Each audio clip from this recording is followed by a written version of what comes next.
Welcome to PhoenixUK, presented by Blue Microphones. It has been a while since PhoenixUK was last on the air between LAN events, and we felt it was a great time to bring back the show back to the airwaves.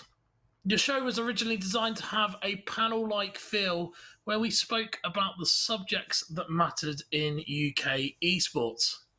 However, there is a bit of a small change to that particular format.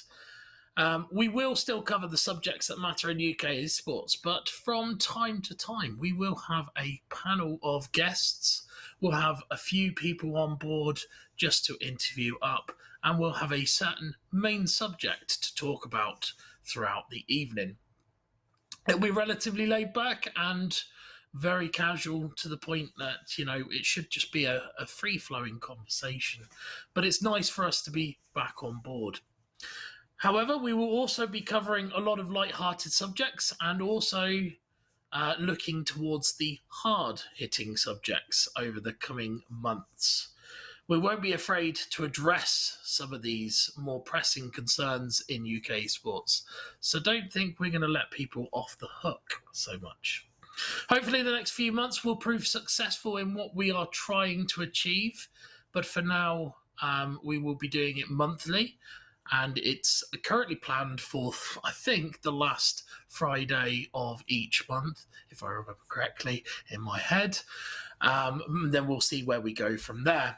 So bear with us whilst we find our feet in all of this. It's a lot of hard work trying to get everything together, get all the guests together, and try and out, the sort of hard-hitting subjects in UK sports and what matters to you guys, the audience.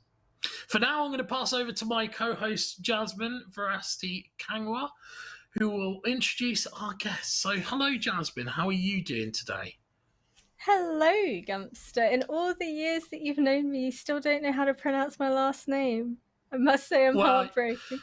I wouldn't, I've got to stick to the meme of how to pronounce things incorrectly, which I do on a regular basis, so... All right, I like it. Hello, everybody, and welcome to the PhoenixUK show presented by Blue. It's a pleasure to be doing this alongside, of course, the one and only Gumpster.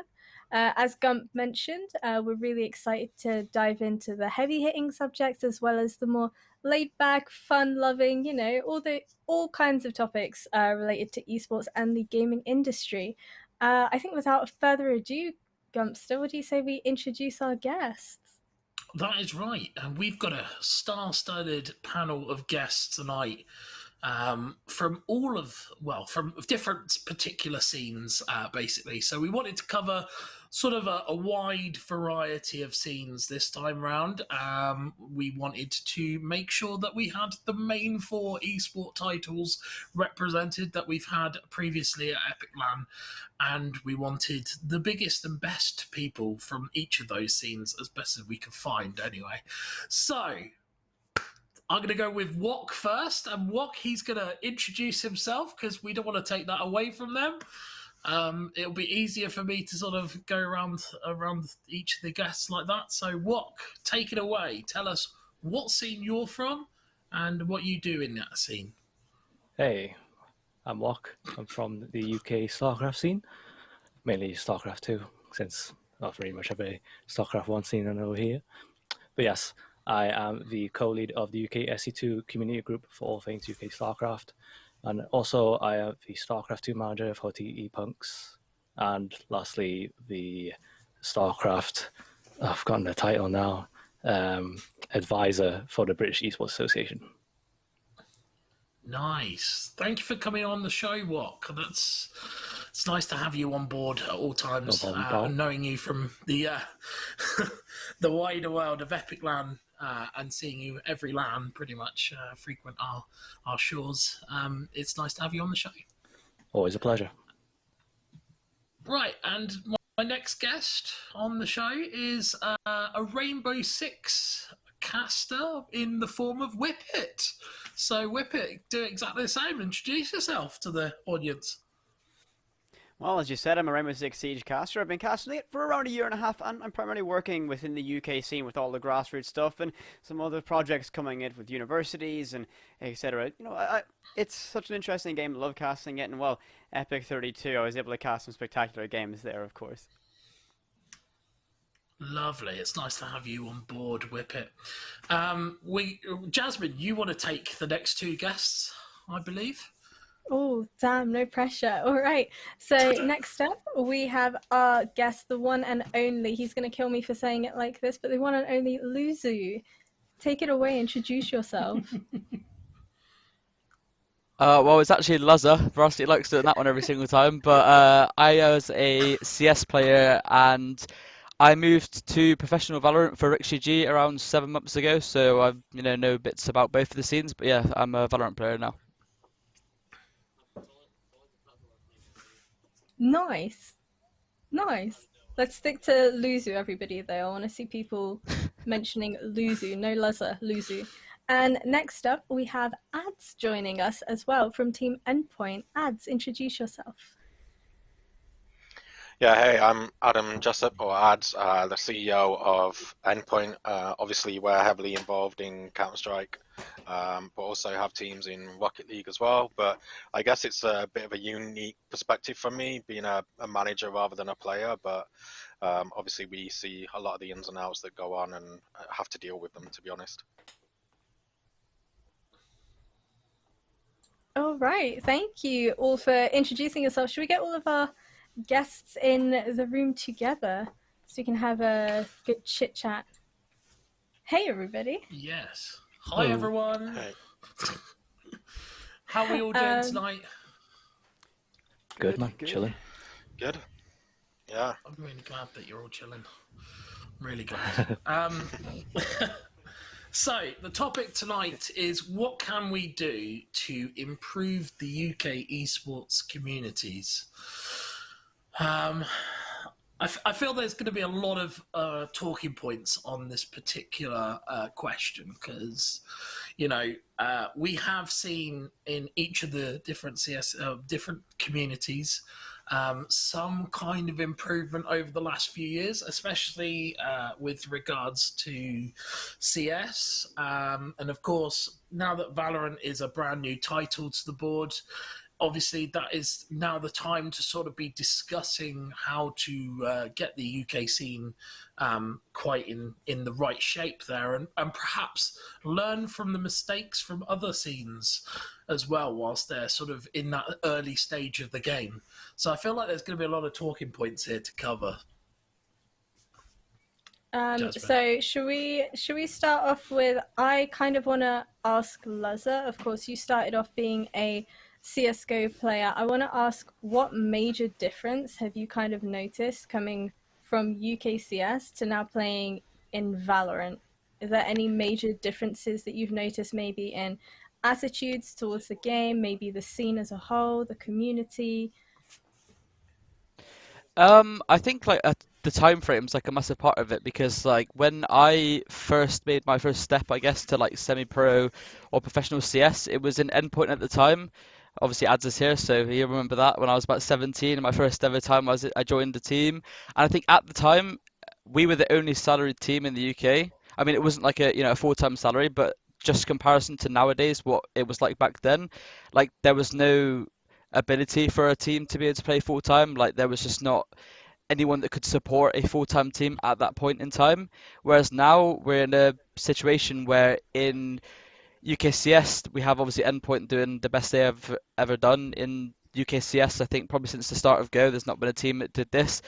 Prior to that, like I think the roster we had of the 5 of that iteration in CS, we were prior to the start of CSGO, we were top 50, and I think that was like the best the team had done at that point.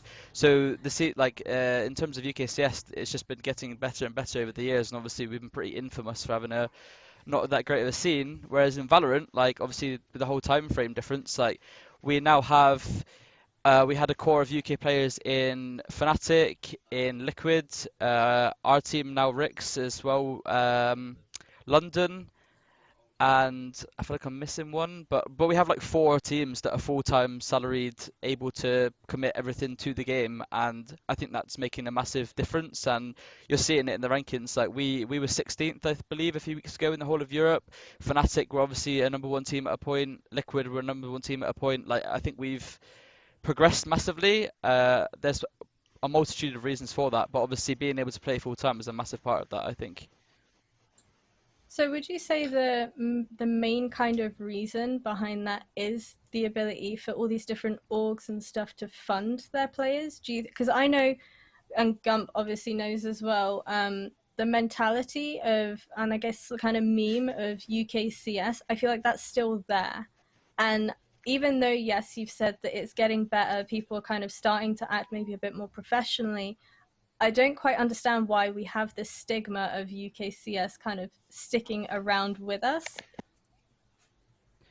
I think it's going to take like Endpoint more than likely to make a statement, like qualifying for, you know, the major or something that's like gonna put a shadow over the stigma of UKCS. And because it's been around for years, I don't think it's going to be something that's just going to go. I think it's going to take somebody to actually compete like at the top and show that, you know, the UK isn't just an awful scene.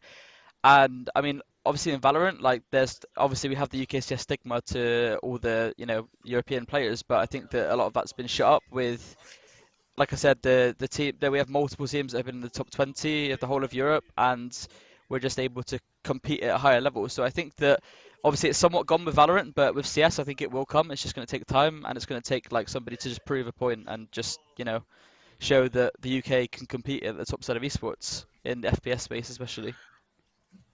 I just And how want to say about... actually, Oh, I sorry, think. go on. Oh, sorry. No, I was just going to say, I think Joe makes a good point. Like, a lot of it is about the support within the scene and having the funding there to pay players and what have you, because, you know, a lot of I've kind of said before, the UK scene has been very different to any other scene, as far as esports is concerned and funding and what have you. Obviously, North American, you have VC money. Around Europe, you have different kind of community government support and everything like that, and here in the UK we had neither, so it's always been difficult. And I think a lot of that has been, you know, a lot of this UK CS mentality has been players trying to make it, and in order to make it they will do whatever they can, whether that means jumping ship and changing teams, trying to find the best opportunity and whatever. And so it didn't really breed stability, whereas with Valorant, you know, players have gone into these positions straight away where they've been able to focus as a team and get into these full-time salaries and what have you. And that itself breeds stability, because players don't need to jump ship. They don't need to kind of try and find out what the best solution is for them and whatever. And obviously we've seen that at Endpoint, having the team. I mean, we've had the core 3 guys contracted to us now for a year and a half. And we've seen the success that breeds, you know, in having the stability there. And so, yeah, I think a lot of it is down to funding and support and everything like that, for sure. Why do you think the funding and support is different in the UK scene compared to everywhere else around the world? You know, it can't be just a UK problem when it comes to having that infrastructure and that funding in as an excuse when it comes to sort of having a better team out there. Like we see with like Sweden and Denmark, they've both produced some pretty good teams over the years, and even in the CIS region now in CS, it's producing big teams. Like Gambit is one of the few teams that aren't, you know, exclusively contracted to any particular league right now, so they don't have a guaranteed slot for anything. Why is the UK so far behind in that respect? So, Do you want to go add to from my point, yeah, sure. So, from my point of view as an organization owner and trying to make a business out of this, it's a case of, I don't know if it's a cultural thing or whether it's just the whole scene of how we are as a country. You know, typically speaking, we've been at the forefront of emerging technologies and things like that. But within esports, I think the culture has held us back. I think, you know, the fact that we're a footballing nation and it's not been as quickly, like, easily acceptable. I mean, I remember, you know, in 2004, 2005, going over to Denmark to play a Counter-Strike event. We went to a bar and people were like, "Oh, hey, are you here for the Counter-Strike event?" It's like, what? That's crazy. Like, how do you know that there's a Counter-Strike event going off down the road? But it was just culturally people were more aware. And then from a financial point of view, like I said, there was, in America, you've got this kind of VC culture where they're very open to taking risks and are quick to put the money where their mouth is. Yeah. And then around Europe, you've got, like in Denmark, for example, their government got behind it at a really early stage. You know, even recently, we see the Prime Minister playing Counter-Strike. But, like, back then in the mid 2000s, you could get government grants for having a localized team. So you saw teams like Roskilde Ravens, and there are a few others whose names I can't remember right now. But, you know, they were set up in their local area as a community resource, but they got funding to do that. And here in the UK, we haven't had anything like that. Fair enough. Yeah, I was going to echo a lot of what Ad said. I think that a lot of it as well, I think a part of it at least is very like cultural as well. Like a lot of Scandinavians, like Swedes and Danes and stuff, like it's from the people that I've spoken to, it seems really normal that when you were like 11 or 12, you had a PC and you played Counter-Strike. And I don't know a single person in, at least where I'm from, that ever played CS like when they were like 11 or 12 years old. Like it just seems something that's so normal to them and their culture just to just be playing PC games from such a young age. And obviously, like I'd said, the funding was like a massive part because I can't remember exactly, but I'm pretty sure at that time in the UK when we had one salaried team, and like I said earlier, it wasn't, you know, enough to be able to play full time. There were so many other countries that had full-time teams for a very long time, and obviously we were already lacking when it came to players and in-game leaders and stuff in the scene as well as the support. I think that we were just playing catch up, and it's very hard to catch up to teams that are able to play full time, and they've got, you know, a wide selection of in-game leaders. Like in UKCS, especially when I played, most of them left, or you know, we had to make them. Like Mighty Max was never an in-game leader. The scene made him into an in-game leader, and we just didn't have the player pool to select from, and you know, just everything that comes with all of what I've said. I feel like also like. Oh, sorry. Go ahead. Yeah, sorry. Something I want to chip in is that something that's unique about Valorant right now is that it came out during the pandemic as well. So perhaps like sometime, I don't want to comment for some like businesses or such, but like maybe some UK investors or teams are more reluctant to really put in more during these times at the moment, even though we're about to come out. So maybe we'll see something more promising. Yeah, I was going to say that apart from Gfinity, obviously 2017, a lot of the UK players that followed the scene at the time would know in Gfinity. I think at that period, that was probably the most amount of salary there was in the UK.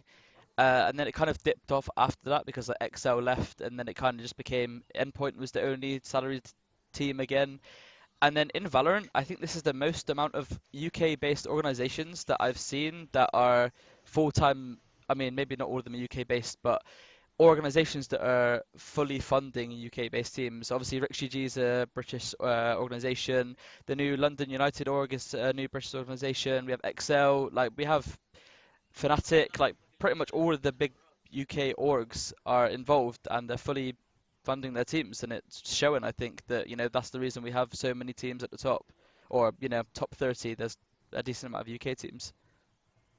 The thing is, I've always said the talent's here in the UK. Like the player skill base is here, and there are some great players. And even back in, you know, UKCS when Joe was playing for Endpoint and whatever, like the skill was always there. It's the fact that the players, in order to make it, had to go overseas because the teams weren't here in the UK that could fund that. So you had Def and Surreal going over to Complexity. You had Smooya going to Epsilon and other teams, right? And so we could never even retain the talent that we had. And so, and that kind of fed into that mentality of people thinking about themselves and individuality rather than the team as a whole. So if a player thought he had a better opportunity and he could potentially make a name for himself on a different team, he there would be really no reason for him not to jump ship, because he's not getting salaried and he's not getting the benefits that he needs to be able to further his career.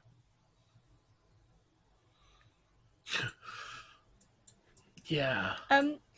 Question: do you guys think that the government side of things has anything to do with it as well? I know you had mentioned that in countries like Denmark and Sweden and stuff, it's a lot more widely accepted. I feel like, especially during the pandemic now, I don't know if you guys saw, but the government were like funding adverts on Twitch to encourage people to stay at home and play video games. Whereas, you know, for so many years and so long of our lives, all we've ever seen in mainstream media and in the news and in newspapers is how, you know, someone watching a horror movie or someone playing a game of COD has turned them into this horrible, scary person. And I don't know, I find it quite interesting how kind of when it suits them, they were able to spin the narrative so quickly and make gaming and playing video games such a positive thing. Do you guys think maybe the government becoming more accepting of it and kind of starting to show glimpses of the positive side of video games and the industry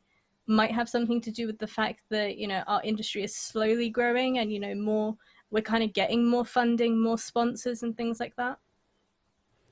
I think, well, the industry is skyrocketed, but in certain areas, like in the UK, it's been that slow adoption. And the moment the government is kind of saying, you know, this is something viable, or, you know, as those adverts are saying, you know, stay in, play games, and people are now getting exposed to perhaps that esports is something that's viable. And you see all the time in articles that over in like American channels during the pandemic, they would show esports events on ESPN and stuff like that. If that type of culture gets adopted over here and brought more forward, it will lift that stigma, and I think could only just raise the scene even further and further. And as we mentioned, with nations like Denmark who have all that government backing, they normalized esports. It was something that was super common, and if that can happen in the UK, it could become, at least kind of from my experience with how successful UK Siege is, with a little bit of extra support and that stigma lifted, it could be a super region within inside of Europe.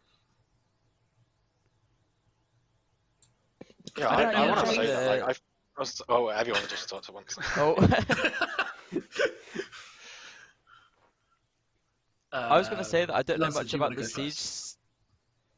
Yeah, I was just going to say I don't know much about the other scenes, but from what it sounds like, I think CS is the only one which has really struggled for us to be near the top, because I know like Fortnite had some UK players, Valorant obviously has. I know that Navi, is it in Siege? They're like a top Yeah. team with UK players, right? Yeah, so I don't know why it is, but CS has just been the one where we've just really struggled, and obviously we're getting there now, but it just seems like all the other scenes we've not struggled, and I don't know we why that struggled is. a bit with StarCraft as well, to be fair.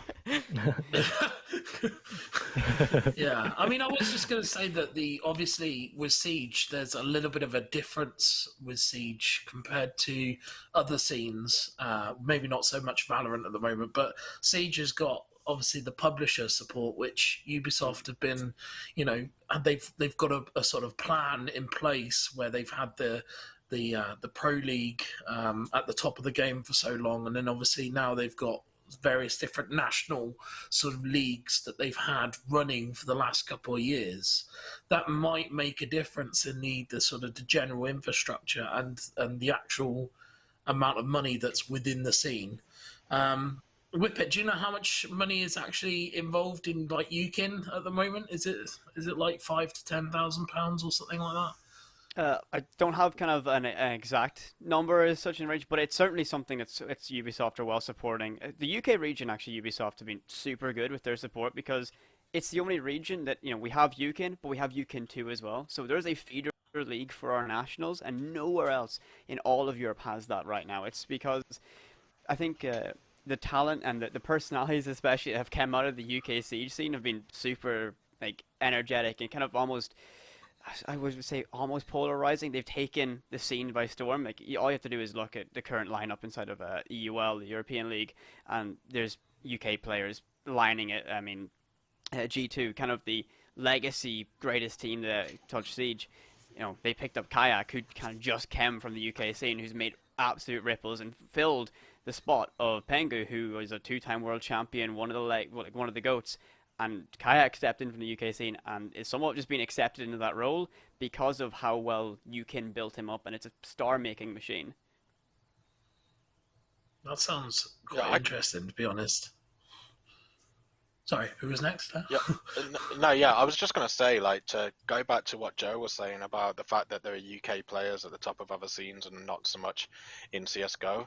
I think it's a legacy thing. Like, I think, Counter-Strike has been around for a number of years, and back in 1.6 and Source, we had players at the top of the scene, and the UK always had great teams. I think the problem was we hit that bubble. Like CGS came along and promised, like, oh, well, you're going to be on Sky Sports now, you're going to have these huge prize pots, and we had UK teams that won that, like with Dignitas and I can't remember the Birmingham Salvo that they were called at the time.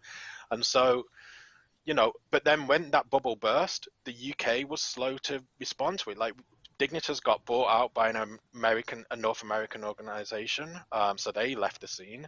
And, it kind of left the rest of the scene in tatters almost, where teams weren't able to pick up the salaries that CGS left behind. We didn't have the VC money that North America could dip into. And so that kind of destroyed the scene, and we had to rebuild, whereas other nations could keep going. They could keep themselves at the top of the scene and didn't face the same difficulties that we did here in the UK.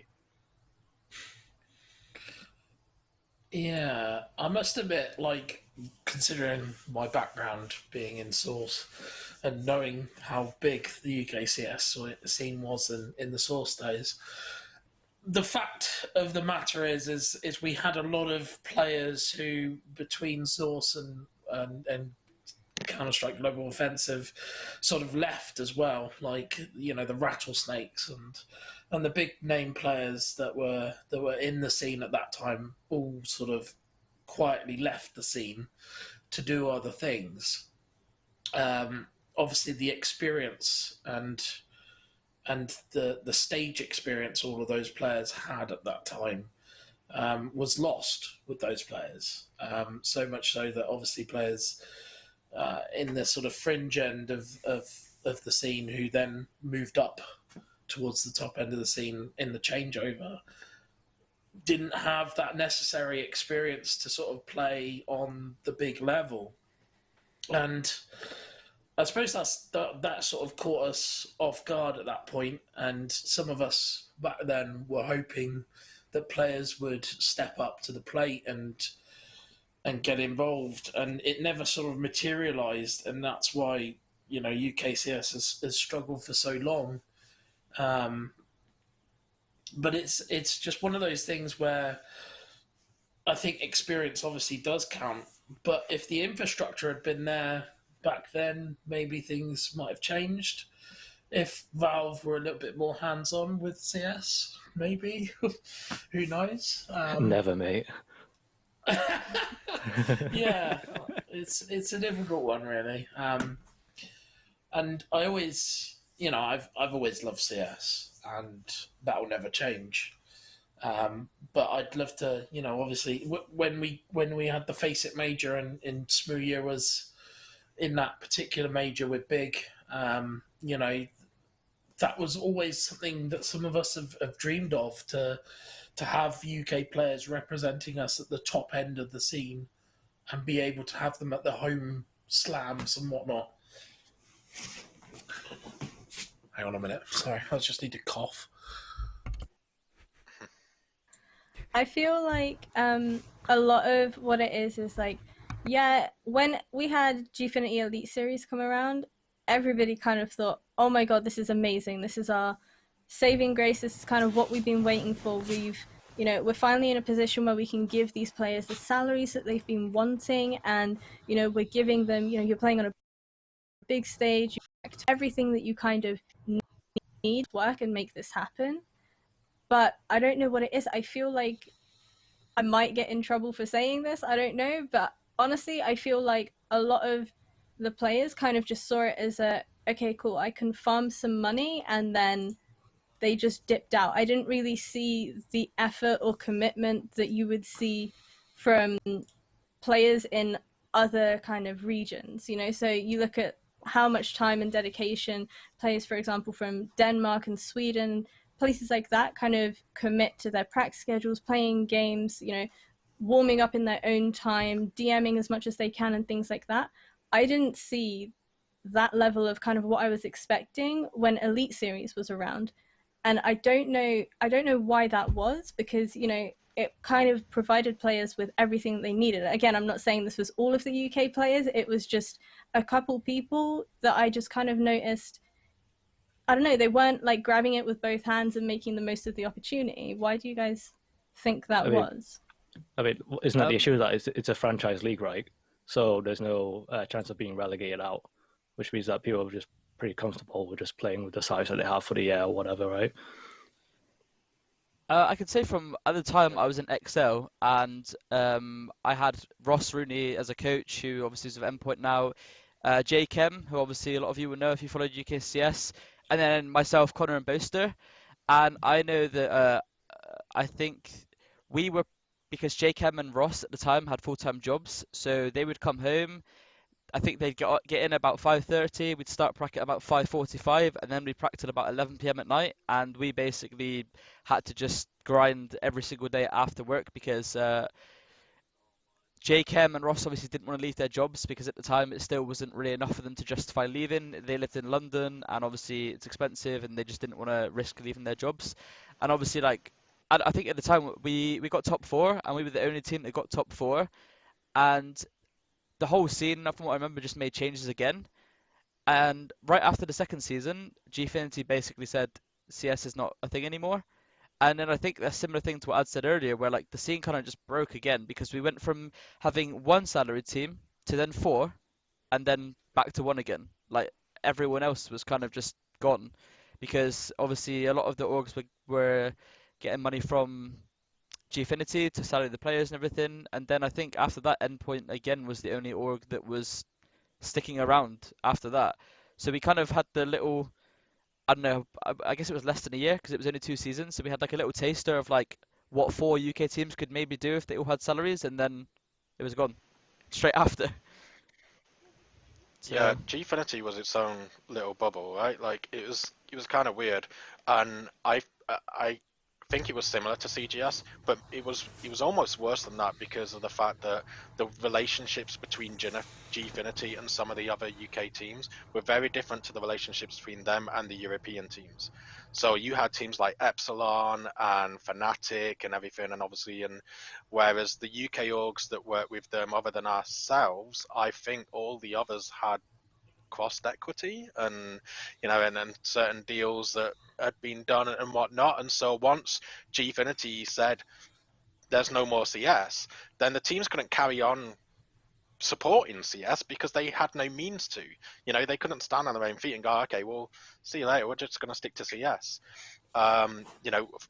Thankfully we were in a position where we kind of could just carry on and say, well, no, CS has always been a passion for us at Endpoint. I mean, for anyone that doesn't know, that's always been our goal at Endpoint, is kind of put UKCS back on the map and get a team to the top that has a UK core.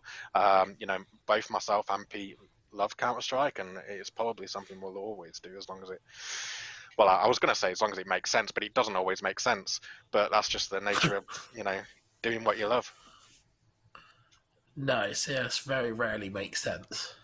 How about in Rainbow Six? Do you guys see roster shuffles and changes being made? I'm not sure if you have seen how frequently they happen in UKCS, but the meme is kind of after every LAN event there will be a roster shuffle.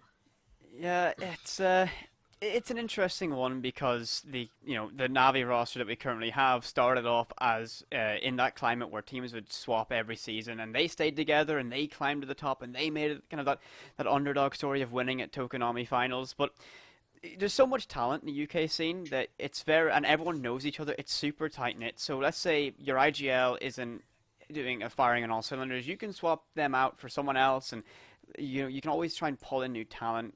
Sometimes it works, sometimes it can fall flat on the face of a lot of teams, but I think it's because everyone's super friendly, that if something's not working or there's an opportunity for a massive shuffle, they kind of just take it, and they're very opportunistic. They don't wait around. They're always trying to be clambering their way to the top, because there's very limited ways in Siege to kind of make it to the top. You've got every year, you've got your UKIN qualifiers, same with UKIN too, so you've got one chance every year to get into this system.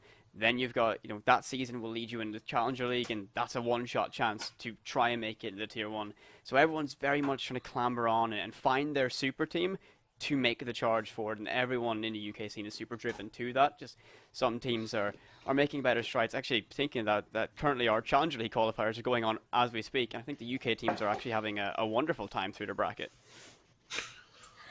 So you mentioned that if they face issues and stuff, a lot of the teams won't kind of hesitate. They'll make that change out. And then you mentioned how close the community are with each other as well.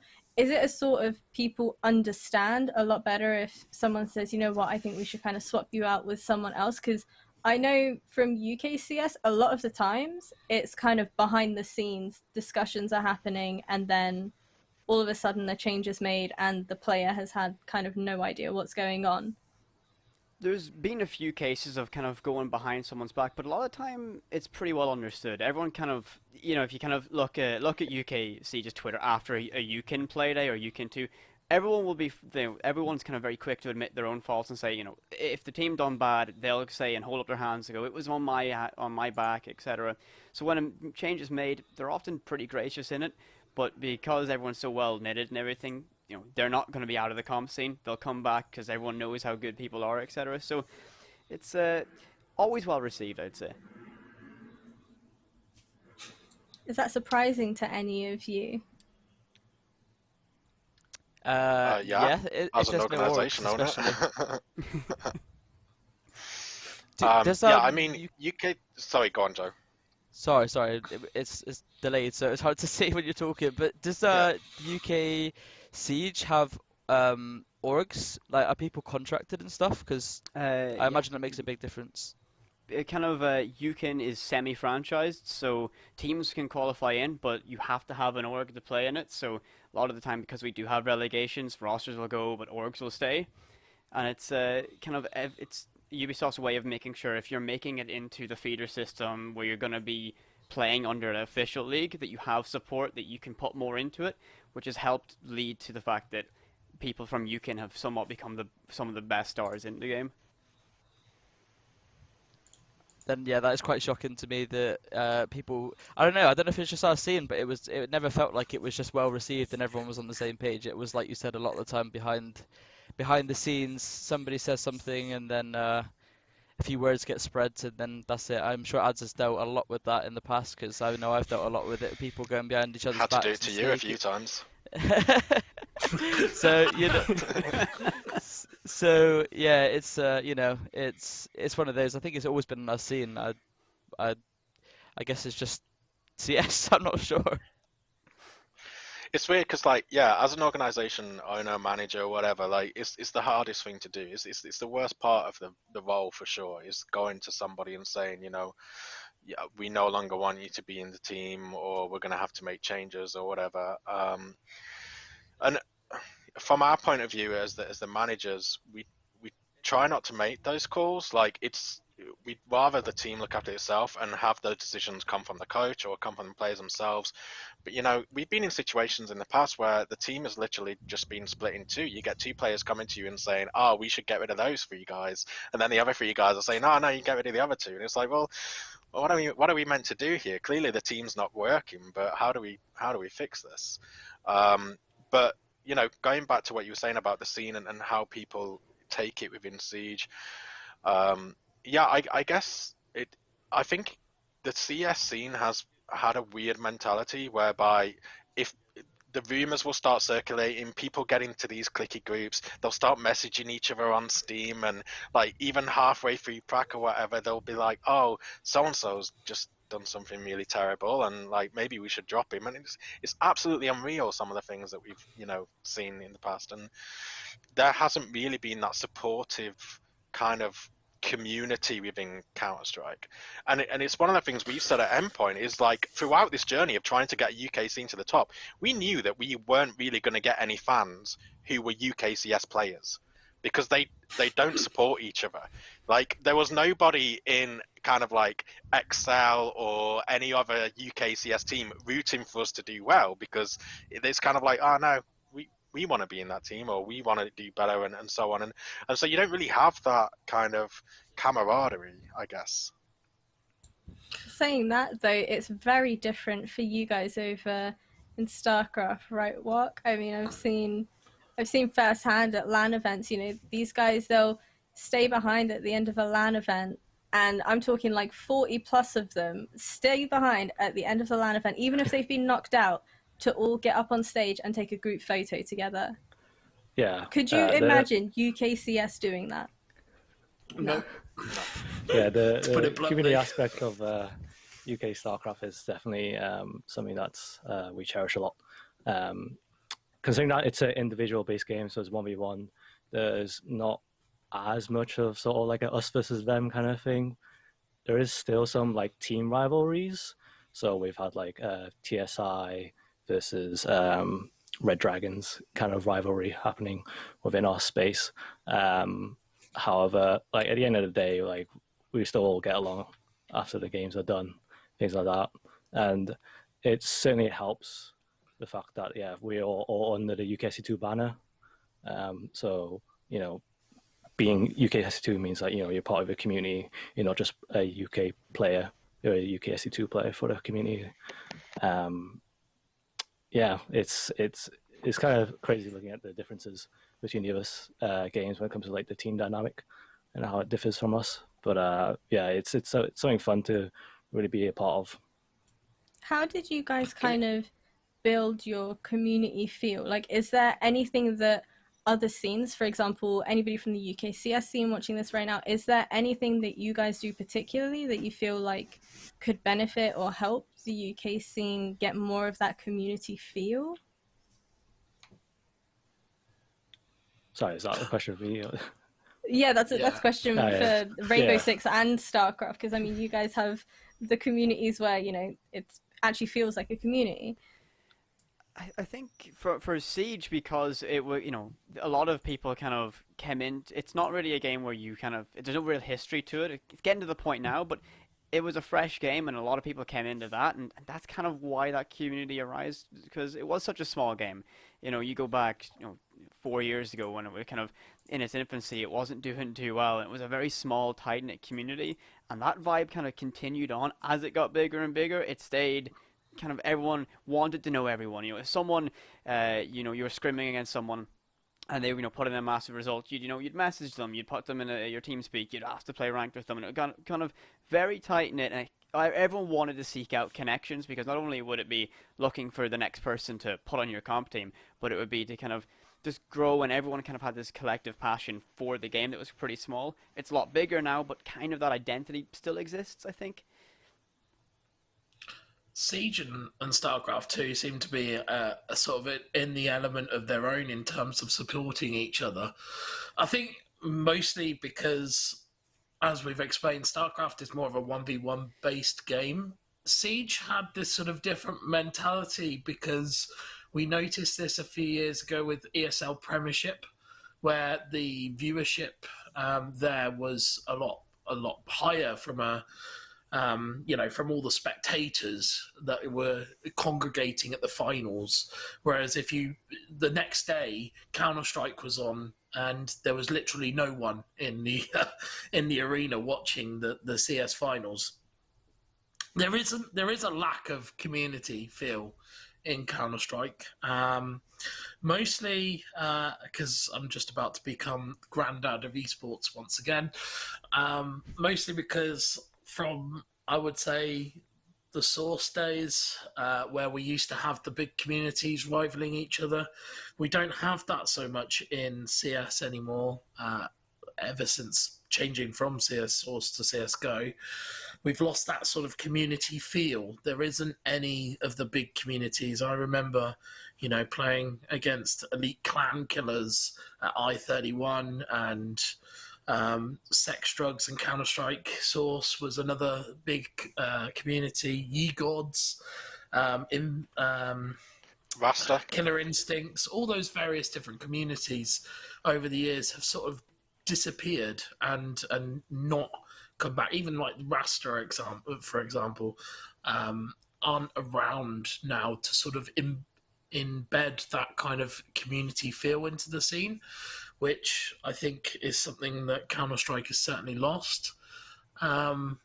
I'm not entirely sure, if Valorant may develop that kind of thing, because obviously going forward now, that's a brand new scene. Maybe UK players will start to support each other. I don't know how you see it now, Luzuh, with all the other UK players. That naturally you're competing against these other players, but do you have a sense of wanting to support them and hopefully do good things within the scene?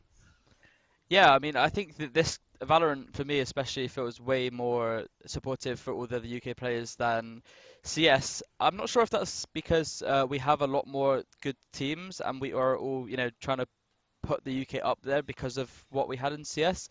But like I know that I'm definitely, when I see Fnatic playing or Liquid playing or anyone that like I know from CS, I always want to see them win. And like a lot of people were tweeting because we beat Liquid in the VCT qualifier like 3 or 4 weeks ago, and the game wasn't streamed, and a lot of people were like, tweeting how are we not getting these kind of games on stream and everything like that. And I think it was like a lot of UK players would have wanted to have watched that game because it was, a big game, I guess, for our scene. And like, Riot have obviously now addressed that, and they're gonna start allowing streaming and stuff. But I think that the rivalries and the support are way more so in Valorant than in CS. That's what it feels like, at least from my perspective. I think it might be because when you guys kind of joined Valorant, I feel like a lot of those kind of regions and communities, what you guys kind of see them already supporting each other. So maybe it's kind of like, okay, this is the right way to do things. This is the way things should be. Because, when you see players that are from other teams that are playing against each other, but they come from the same kind of background, you see them still supporting each other and still having this positive mentality and attitude towards each other. So only naturally you think, okay, we've come from UKCS, why are we not displaying the same kind of behavior and supporting each other and wanting the same growth for all these other teams? Yeah, I think another part of that is that like if you would have told me a year and a half ago we would have players in Fnatic, Liquid, and just other teams in the top 20 of an FPS tac shooter, I would not have believed you with the way our scene was. I think when it first happened, I was just like, oh my God, like these people I've been going to EPIC.LAN with a year ago are now all in Liquid and Fnatic, and it was just like a mental thing. And I just remember thinking like, they smashed it. Like they would never have dreamt, I don't think, to be joining Liquid in CS at all. So it was nice. I think for our scene, like UK players, UK CS players seeing people that are in the same position as them now making it and like being a full-time esports player and living the dream, I guess was a good thing for a lot of people to look up to. Again, it goes back to what I was saying though about like the skill has always been here in the UK. We've always had a good, strong player base, and like traditionally, we've always been great at esports. Back in CS 1.6 and other titles, we've always had the player base. It's just the fact that the scene as a whole hasn't been able to support that with organizations. So even when Valorant first came out, the UK kind of CS players that did move over to Valorant straight away and grinded it, naturally, because they have the skill that we always knew they had kind of made a name for themselves at the top of the scene. But again, it was those bigger kind of global teams that picked them up, your Liquids, your Fnatics, people that weren't kind of that are never going to dip into the UK CS talent pool, right? Like, because there's plenty of other global like players that they can go with that don't have that stigma attached to them, I guess. But with Valorant being a new game, it was kind of those players could stand on their own 2 feet and stand out. But it was the Liquids and the Fnatics that made the first moves to pick them up. But it's great that we're seeing other UK orgs kind of get involved in Valorant now and kind of support it in a big way. And I hope the game does really well.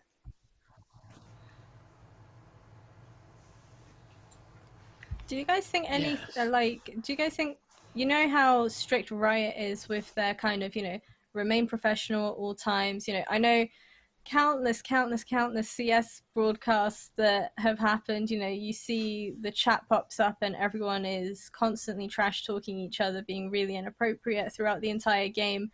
Do you guys think how strict Riot has been with the professional players now for their game and stuff has anything to do with this newfound UKCS mentality of, you know, let's leave behind the trash talk. That was UKCS days. Let's start supporting one another, because not only is it our contract on the line and our professional reputation on the line, but also, you know, the UKCS kind of stigma. We don't want that to follow us over here.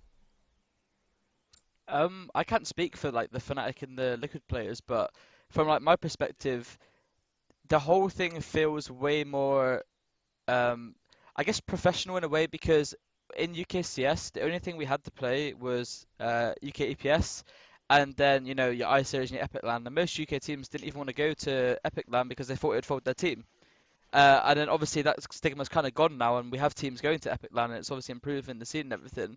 But like when obviously you've got, you know, orgs full-time paying teams and you're playing in the big leagues and you're, you know that you're in like a top 20 team in Europe, I think it just feels a lot more like you kind of have to behave that way. Like you can't just be, trash talking, like you said, random people. Like even in ranked, like, you know, if you get known, I think it happened in League, right? Wasn't there some a professional League player that was being toxic and ranked and got banned and then wasn't allowed to play in the LEC or something, right? Like they they set by example, I guess, that, you know, if you want to be a professional player, you need to act like one. Obviously, Valve have never been involved. They never really set those kind of precedents. They've just said don't gamble on games, you know, and that's basically it. There's nothing taught to you about how to act and stuff, and that's basically it. That is all it's been.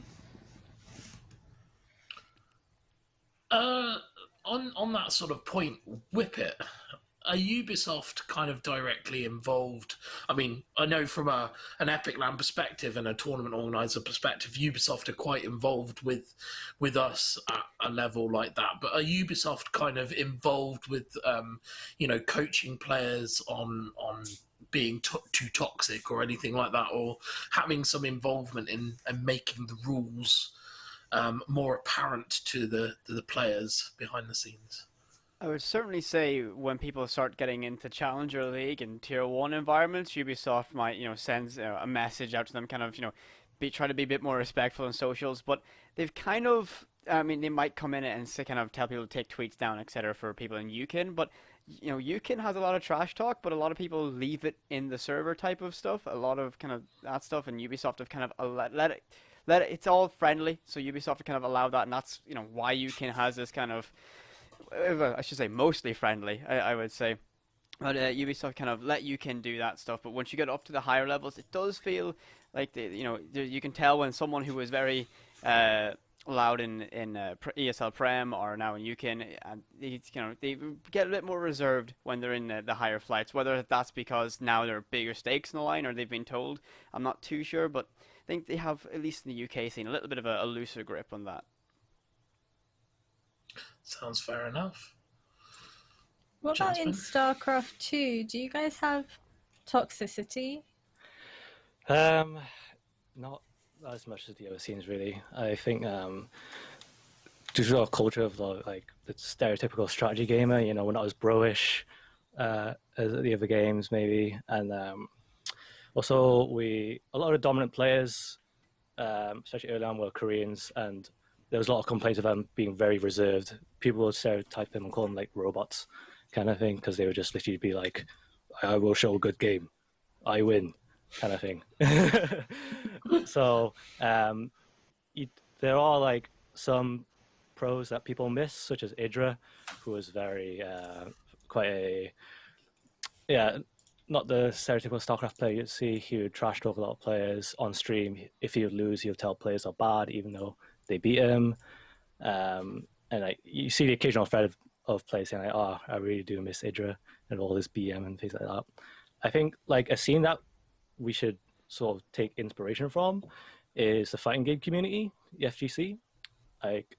They have a culture of not being too esports corporate where they take some tones from wrestling, where they're really open to trash talking, really embracing those kind of rivalries, things like that. And they do it. They'll play up the cameras to really drive the storylines. I 100% agree with that. Like when we had the Street Fighter team as part of Gfinity, they were the absolute utmost like best people we've ever worked with. You know, they would come to you with ideas and, oh, hey, let's do this, it'd be really cool. You know, we had Just a Power who would turn up in a robe with a rose between his teeth and stuff like that, right? And they kind of really went in for the characters. And, you know, sure, in game they're beating each other up, and some of those games got really intense. But straight after the game, they're shaking hands, high-fiving, you know, and the fighting game community is a real community, and it's one that I've got a lot of respect for. Absolutely agree with that. Yeah, definitely. Okay. Right. So we've looked at toxicity, and we've looked at partly the infrastructure around the particular scenes so far. I suppose I'm gonna make a sort of a question. I'm gonna put it to each of you, because obviously I want to sort of, you know, try and aim this around the subject we want to get to talk to about. So I'm going to ask, if there was one thing you could change about your scene right now, what would it be to improve it? So we'll start with Wok. What would be the one thing you would want to change about UK StarCraft right now? At the moment, once the pandemic's over, I would love to see like just more people driving towards like the UK LANs that we have. So EPIC.LAN, obviously, more people to go into those events, and then building off of that. Because just before the pandemic, we hit a record-breaking 44 signups. I think it's 44, at least 40, anyways. Signups for StarCraft. So I want to see continued support from people traveling to LANs, coming to that, and there's like online cups in between Epic LANs as well, because fortunately EPIC.LAN run their events 3 times a year, which is very, very lucky for our scene to have, and then just having those online grassroots cups to really hold us over for those things. Okay. Interesting. Whippet, what about Rainbow Six? What would be the sort of thing you would change to improve the scene, if you could? The biggest thing would just kind of be I want teams at the grassroots levels to stay together for longer, because every UK team that's risen up and made it to the top flight has stayed together for a super long time. I just think, yes, everyone's so tight knit where chopping and changing isn't a big factor, but I just want everyone to stay as a 5-man unit a little bit longer. I know there's sometimes changes need to be made, but if people can keep those core rosters, have those storylines and rivalries, I think I say it to a lot of people in the scene, but you could be one of the biggest properties inside of Siege within the next 2 or 3 years, because of the storylines coming into it, because of the energy the UK teams bring. So I just think kind of keeping people in a core of a team for a little bit longer, or sort of community trying to hold them teams together, I think would benefit so much. Okay.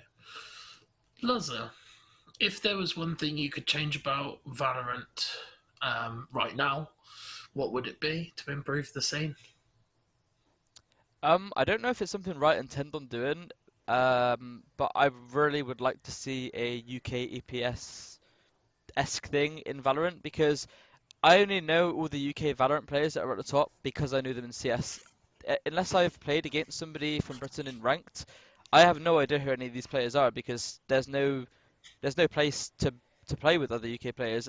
So I think if they had like a UK EPS for Valorant, which I'm not sure is in the plan to do or not, I think you'd see a lot more UK teams be built, and you'd see just the rise of the scene, I guess, because like I said, unless they were a UKCS player, I don't think there's barely any players at the top other than a few people. I have one in my team, and the 2 guys from Fnatic, Mystic and it was Mo, they came from Fortnite, but other than that, I don't know any UK players. So I think some form of tournament like EPS would be great for the UK scene to, make teams and show what they can do, I guess.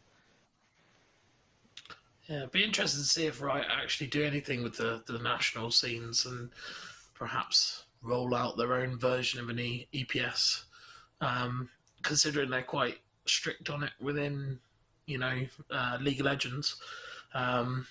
it'll be interesting to see if they do exactly the same with Valorant, or whether they might take the Valve approach and have a little bit of a different approach to each of their respective titles.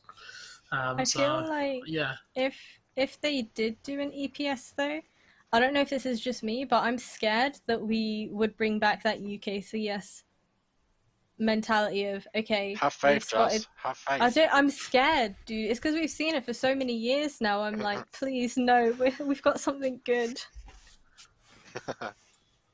That's true. Ads. If you could change anything within the UKCS scene right now, what would it be? It's a weird one from my point of view, right? Because I guess as Endpoint, we're finally in a position where we wanted to be, right? Where we're kind of competing against the teams at the top of the scene. Where we recently were in Pro League and everything like that. So finally, for us as a team, it kind of feels like things are going all right.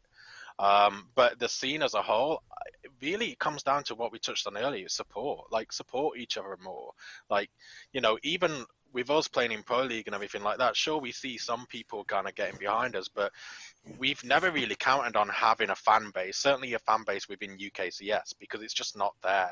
You touched on it with the EPS finals. You go to a Siege final and the place is packed. The very next day, it's the UKCS final, and no one's there. Whether that's because they're just expecting Endpoint to win it, I don't know. But it's just kind of, it's just the support network just isn't quite there, and I think that's a real shame. I think people need to kind of, just get behind, their fellow countrymen, and especially when they're playing on an international level. We're seeing more and more teams break out now, like your UMX and your Chets and people like that. And so I just feel there just needs to be much more of a supportive community. That's what I would change. I must say, I've noticed that with Endpoint's like recent successes and things like that, I've noticed that a lot of the UK support you guys have been receiving is from the ex-UKCS players who have moved on to Valorant. I feel like once they have kind of migrated to a different game, Endpoint is no longer like oh, well, we need to beat them, therefore we can't support them. I think that's kind of the mentality that's going on there, because a lot of the Valorant players are the ones that, you'll see tweeting about Endpoint doing well, cheering you guys on and things like that, which I think is a real shame, especially when you look at other communities like StarCraft and Rainbow Six. I feel like we could all definitely learn a lot from each other. Exactly, because it's kind of, we touched on it with other scenes, StarCraft, Rainbow Six, and like we said, the fighting game community. They, yes, on the server, in the arena, they're beating each other up. But at the end of the day, it's a game, right? It's a case of, you want people to do well, certainly if they're your fellow countrymen, or it's someone or, someone you play pugs with or whatever, right? Like, but that just doesn't seem to persist within Counter-Strike for whatever reason. And it's a real shame. I just felt the best idea for a StarCraft scene, what we could do to improve it. Why don't we just get all the StarCraft players in the UK, move them all to beautiful Kettering? It'll be a great little StarCraft utopia. What, and have them play on a weekly basis against each other or something? Yeah, and then EPIC.LAN could be the major for us. I mean, that sounds great because you guys get on, but if that was UKCS, that'd be a nightmare. Yeah, I don't know how many people would come out of it. I have no idea how many people would survive that. Talking it starts turning into a battle royale. Yeah, it reminds me of the one time where we had someone sent in a Twitter DM once and asked EPIC.LAN to get themselves a boxing ring, so that UKCS players could actually have a ring to fight against each other. And we were sitting there thinking, is this actually for real? Or... It'd be a good idea, because all those empty threats... he was like, oh, I'll pay for it if it's a case of paying for the actual ring. And you're just like, it's not just that. You've got to have the insurance for all of this, So... But I do wonder, if we had a boxing ring at events, whether it would get absolutely used and abused. I can assure you it by would. Players. No, it Yeah. wouldn't. No, it They just wouldn't, end up- Lazar. It would. They just go it behind would. their Just keyboards, type to each other on Steam, and then just not enter into the ring. There's that a lot of the time, just but ends up sometimes bare I can knuckles in the car guarantee you it park. would have been used. Yeah. What'd you say? I said it would end up as bare knuckles in the car park rather than like people putting gloves on their ring. Yeah, probably. I'm surprised no one's brought one just for the sake of it and put it in the car park yet. Not that anyone should have that idea, because, I'm sure John wouldn't want that to happen, but still, I'm surprised no one has actually done that yet, to be fair. Like an inflatable But yeah, pool. I think use as a ring. support definitely is a thing in UKCS that really needs to improve, perhaps.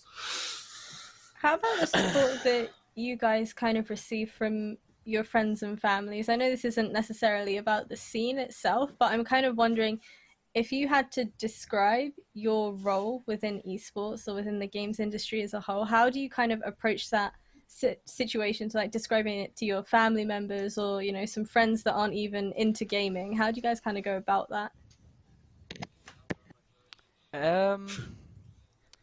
It's always hard. Like, whenever you're trying to explain to somebody of an older generation what you do, they're always like, "You what? You get paid?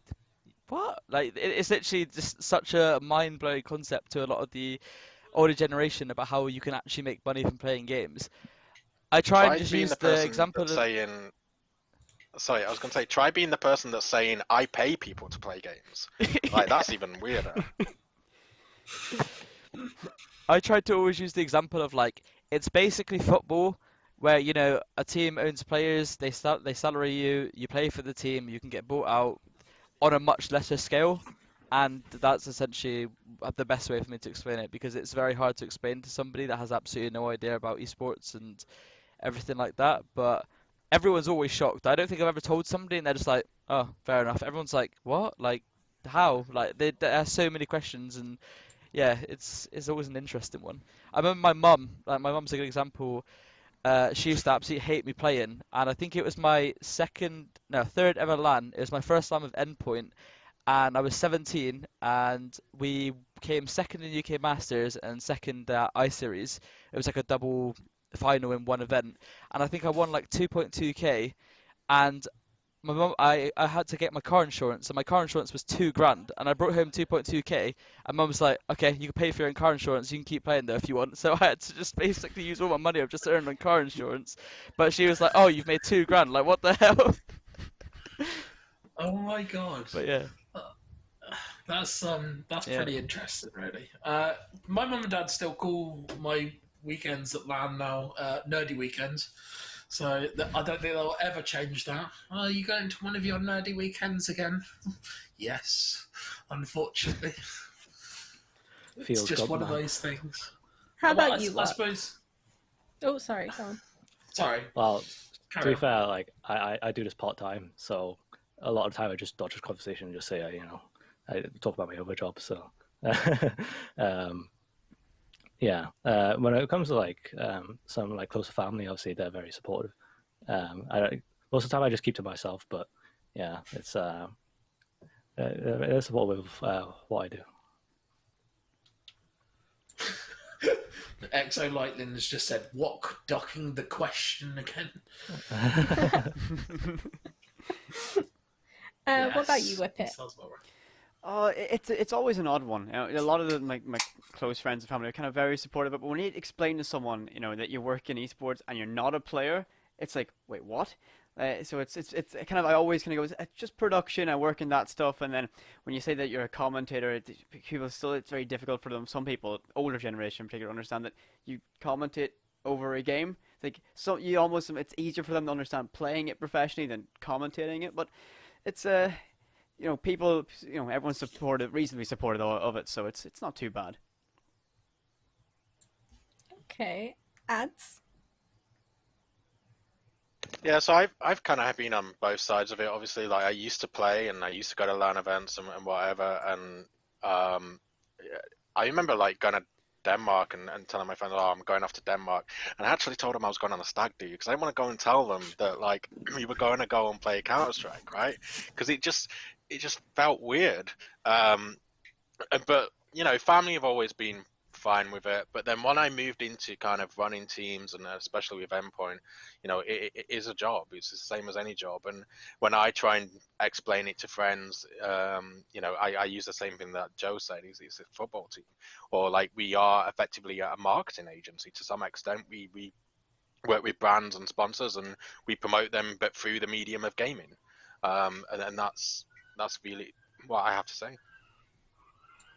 Okay, so would you guys say for the most part you feel like your family and friends have been supportive of your esports and gaming careers? Yeah. Yeah, I'd agree.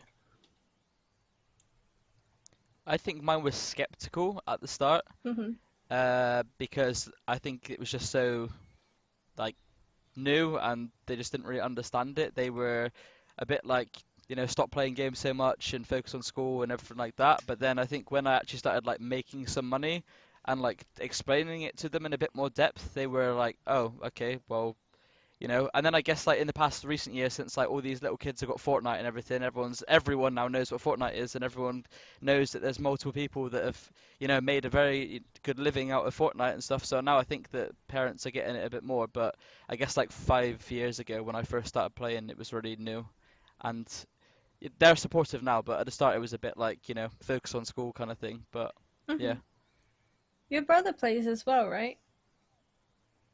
Yeah, just for fun though. He doesn't ever play in the team or anything like that. Okay, have your parents reached that stage where they're kind of encouraging him to maybe go to LAN events or try and compete as well? Because I know my parents, when I explain to them like, oh yeah, there's a LAN event, like there's this kind of prize pool, they're like, oh, why don't you play? I'm like, it's not really that easy. It's really not as easy as just going and playing and winning. Yeah, that is one thing that I think a lot of people kind of brush over when you first tell somebody about esports or that you're like a professional player. They see it as like, oh my God, that's like a dream job. You must love it. There's like a lot of hard things that come with esports. Like I think people don't grasp that and like unless they've like explained to them, like the amount of hours you need to put in, like the hate you get online. Like I didn't really experience much hate, but like when you've had it, it is a bit like it's shocking. Like I've had death threats and stuff from people after losing games that were on HOTV and just losing games and stuff. Like people don't see all that side of it, and I mean it's a hard part of esports, which is kind of like in the shadow. I feel like it's always Yeah, Uber drivers as well.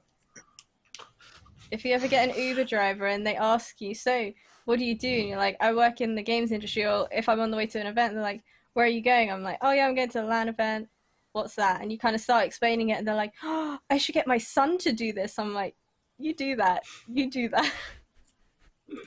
Yeah, I have that. So obviously running a team and you tell people, oh, we have players that we play to play games and blah blah. And like, oh, my kid's really good at Rocket League, or my kid's really good at Fortnite. Like, how much are you going to pay him? Well, probably not, to be honest.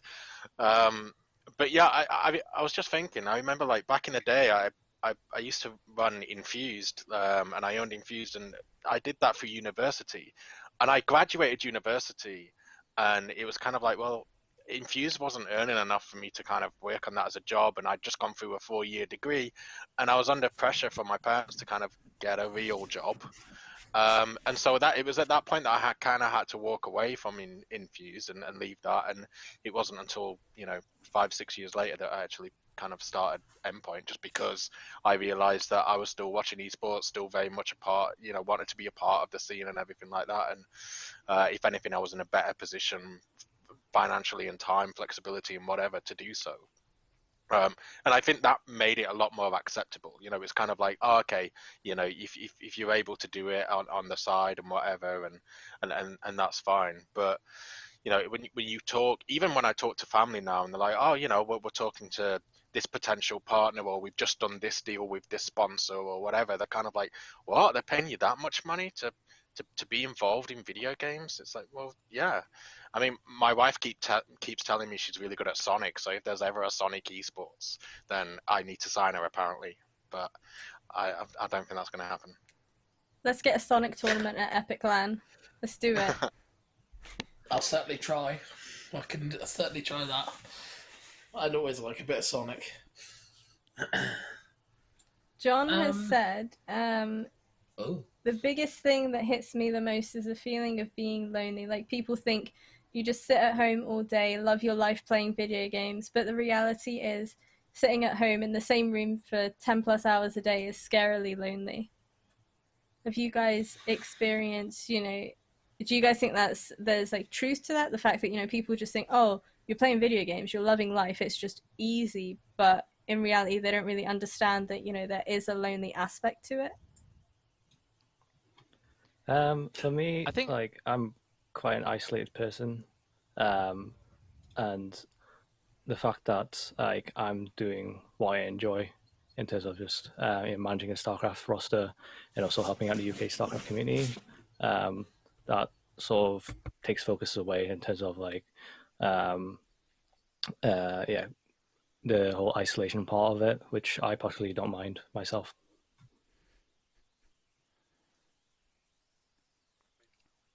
I was going to say that I think that there, it's like the perspective of other people as well. Like you said, I think like John said that the outside of it, everyone thinks you're just having fun, loving being alone, and everything like that. I don't think it's like, you know, I don't know, it's not fair to say, but it's just that like when you're playing, I know especially for us, we started in January and we had obviously a lot of VCTs coming up. I think we had 7 days off in about 3 months, like across the whole of it. Like we didn't take weekends off, we had barely any time, we were grinding hard for the events. And at those times when you're kind of, at least for me, I'm doing a law degree on the side, so, well, I say on the side, I'm doing esports on the side of a law degree, but I'd finish prac and then have to go to uni work, and then I would have to spend time with my girlfriend or, want to try and see my friends, and it is a bit like you do have a bit of a time battle, but I mean, if you can balance your time, I think that, you know, it's possible. But yeah, I guess everyone just thinks that you just like sitting in your room playing games, so if you get paid to play, but I guess that's definitely not not the case. Everyone wants to go outside and do stuff as well, but, it's part of the job, having to put that many hours into it. yeah. I mean, I'll tell you, the one thing that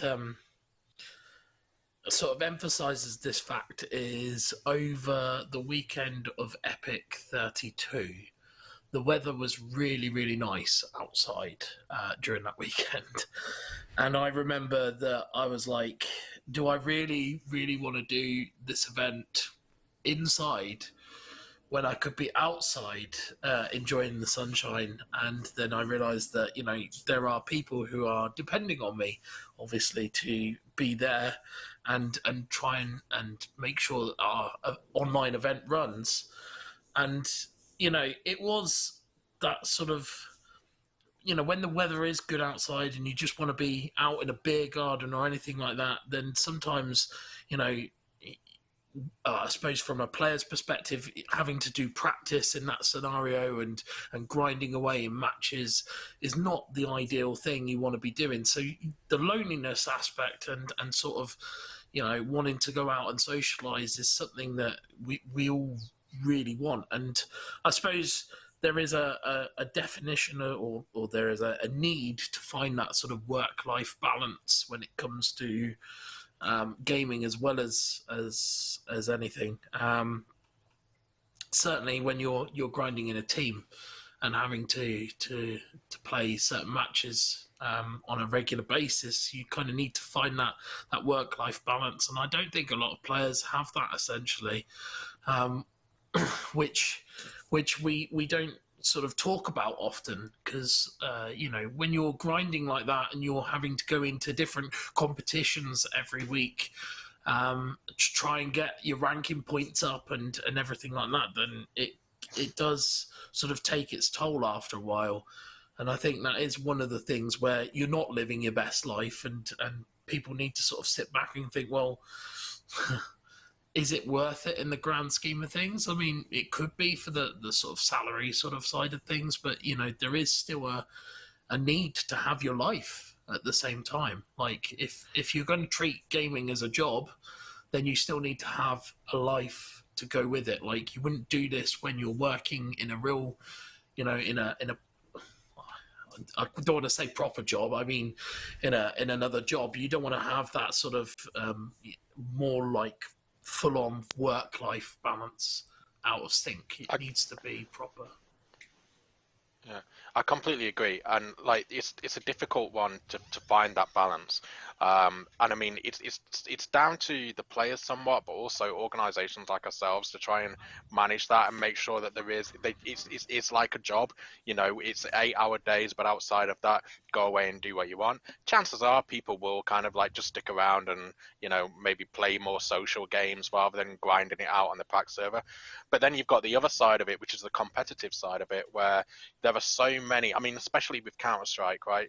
Last year, I think Endpoint, we were one of the teams that played the most maps in the entire year, and that was really just grinding through those online competitions to get those ranking points, to get to bigger and better competitions, and really move out. And it was a successful year for us, but there was certainly times where we were burnt out. And I say the royal we there. Obviously, the players were burnt out. And I think it's hard to find that balance because you've got certainly within the landscape of Counter-Strike, you've got so many tournament organizers, so many different leagues, so many different systems, and you'll get invites to them, and it gets to a point where you're like, we need to start turning down invites because it's nice for people to come and say, hey, would you like the chance of winning 30, 50 grand, whatever it is, and you're kind of like, well, yeah, I would, but my schedule is looking jam-packed already, and I don't want to burn, I don't want to burn ourselves, and that's something that we've started doing a lot more, certainly this year. We kind of find ourselves in a beneficial position where we can just start saying no to invites and start saying, look, we need to manage our schedule better. Practice needs to be more efficient and try and find that like work-life balance a bit more. Obviously, with the ongoing pandemic, it turns out that actually socializing online is one of the few things you can do. But I think you do still need to have that disconnect. Don't just sit there grinding it out for hours on end because you will burn yourselves out.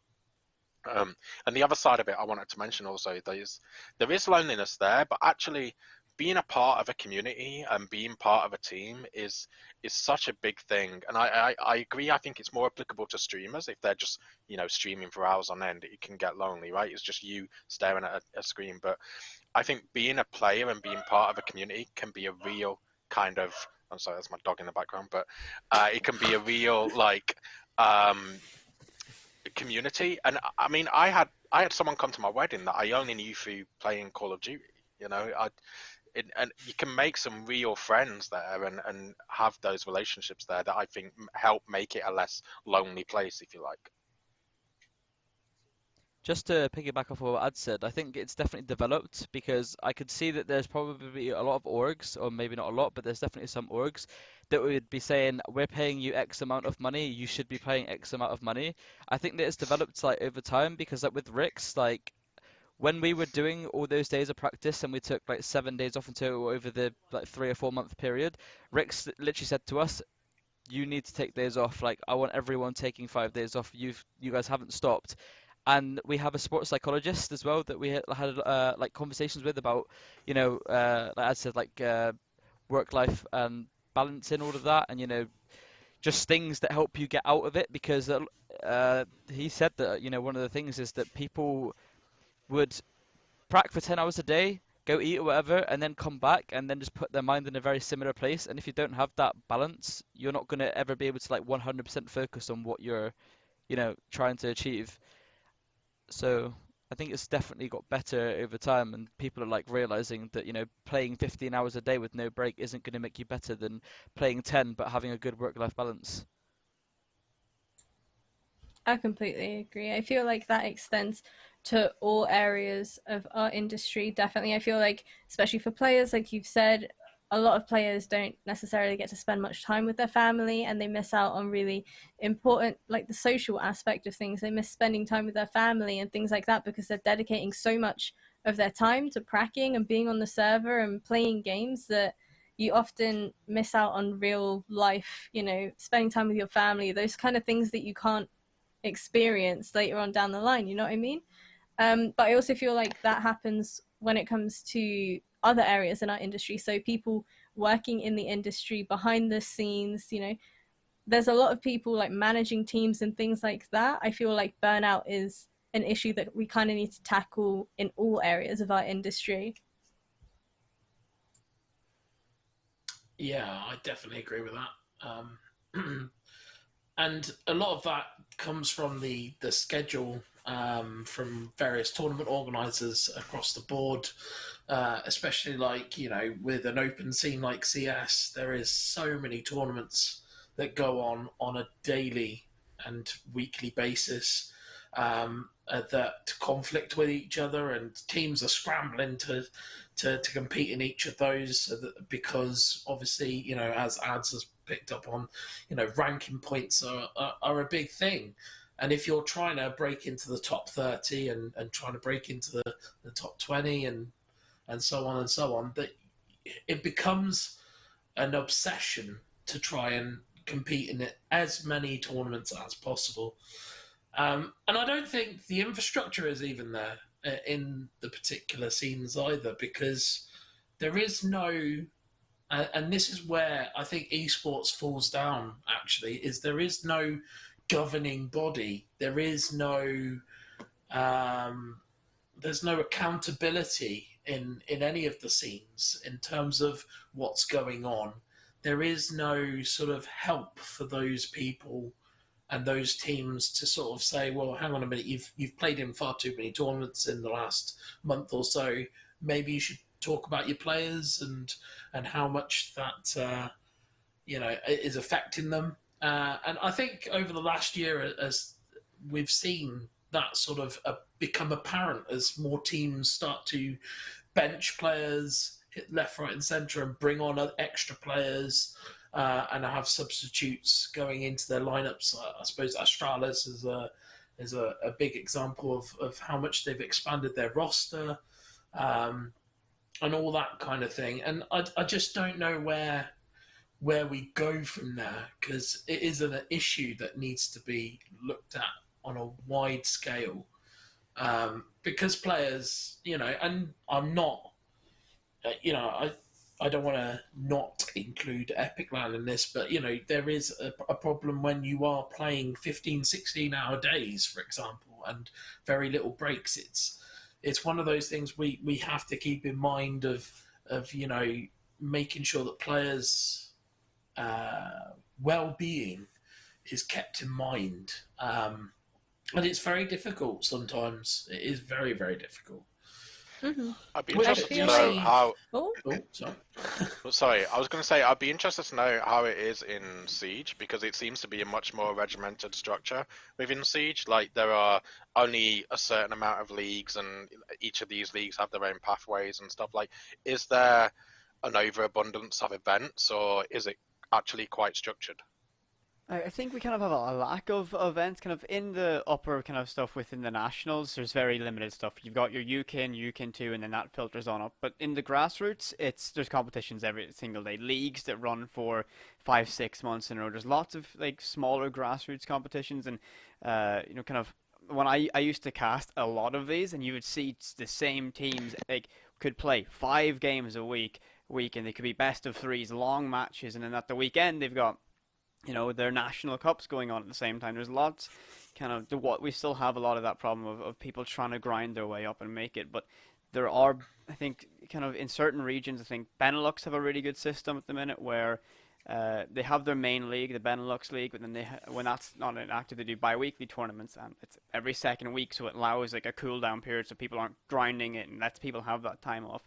But we're kind of in a similar spot, you know, in that grassroots, that there is, you know, there's lots of things to do and lots of teams play in every single thing, because we don't have ranking points or anything like that, but it's more to kind of always hone your edge, always trying to be kind of playing against someone who's either better or equal, and kind of grow. And there's always nice prize pools, of course, as well, which is a big incentive for a lot of teams, especially when in Siege some people are capped out of playing in UKIN because of age, so the only thing they can do is these grassroots tournaments. That's the only way they can kind of earn some money from playing.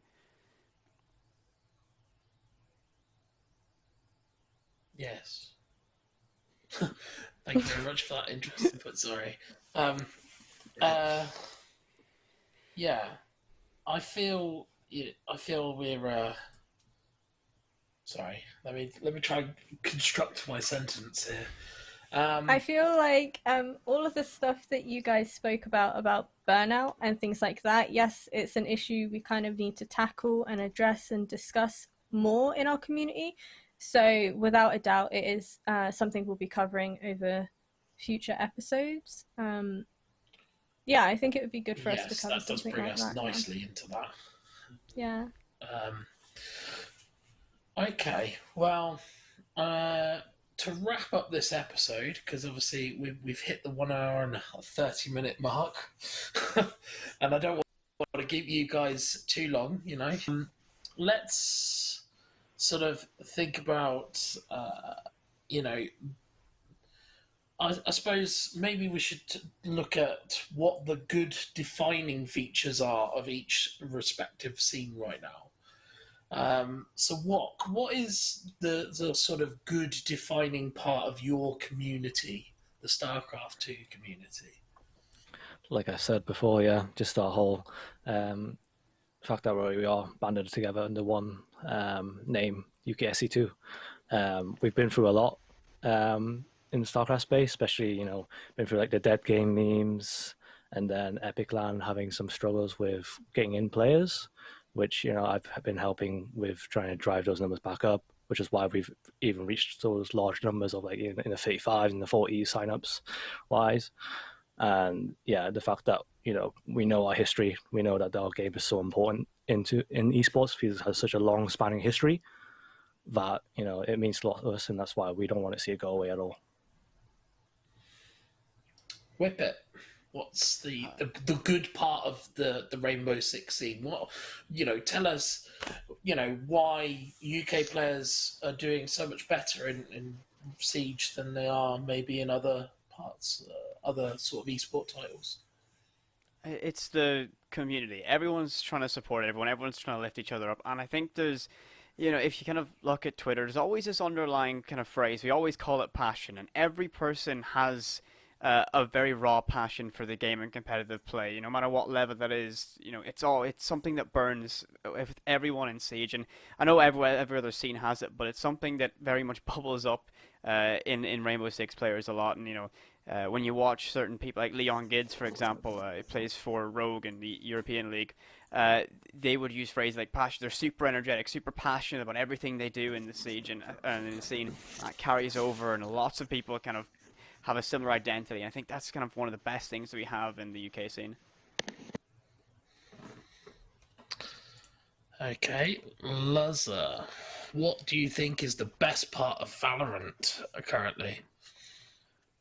I think like the main thing is that we have multiple organizations that are UK based that are funding teams to play full time, and it's showing, you know, that it's helping. Like we have, like I said, we have like 4 or 5 UK teams that are in the top 30, and it's putting the UK back on the map, I guess, from like the FPS standpoint. I mean, obviously maybe not up with Siege, but I guess mine's all from CS, but we're actually able to play full time and we're able to compete with these top teams. And I guess, like we said earlier, more so teams are supporting each other than it was back in CS. Lovely. Ads, talk to me about Well, I'm the glad good things about CS. Yeah, well, I'm glad I'm last because it's given me a lot of time to try and think how I can defend UKCS. But on the serious side, I said earlier that like one of the problems with UKCS is the fact that there isn't as much support there, and I think part of that is because, you know, everyone is so competitive with each other, and that really is one of the benefits of UKCS. I think the scene is so competitive. There are so many good players out there. There are so many kind of people coming up through grassroots now. I mean, you look at the landscape of ESL Premiership now compared to what it was 2 seasons ago. You know, there are players in there that this is their first Premiership and they're doing great. There are teams in there that haven't been teams in there before and are really fighting strong. I know from our point of view, we found it more difficult this season than we had previously, and I think that that's a real good thing, that there's still a hunger for the game despite its age, despite the fact that Valorant has come out, and there's still a real desire to get to the top, and we're seeing more and more teams making that leap. UMX are out there now, ZenX, Chets, and people like that. I mean, even with Endpoint, we've now opened up an academy to try and help those younger players and give them the opportunity, because there is some real skill there. There is some real, passion for the game. It's just I guess, again, we need to kind of harvest that and be more supportive with it. But that's one of the good things about CS, the real desire and competitive nature between everybody. Brilliant. Well, thank you very much for your thoughts tonight on the show. You guys have been an absolute pleasure to have on board for the show, and the first show it is in this standalone way. So we're going to move into a sort of a closing bit. So Jasmine, how do you feel about the show, and how do you feel about the respective scenes?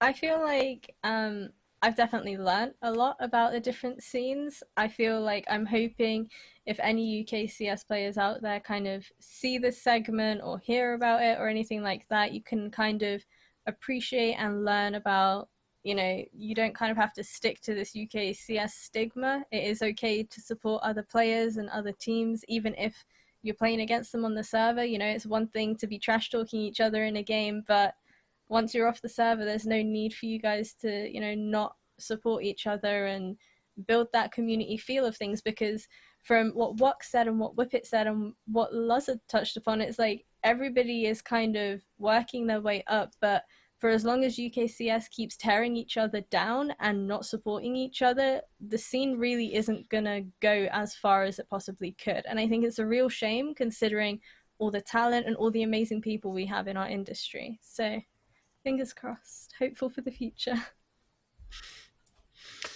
Wow, thank you. Okay, so to wrap up the show, that is our panel for tonight. We hope you have enjoyed our insight into trying to improve UK sports and the relevant communities.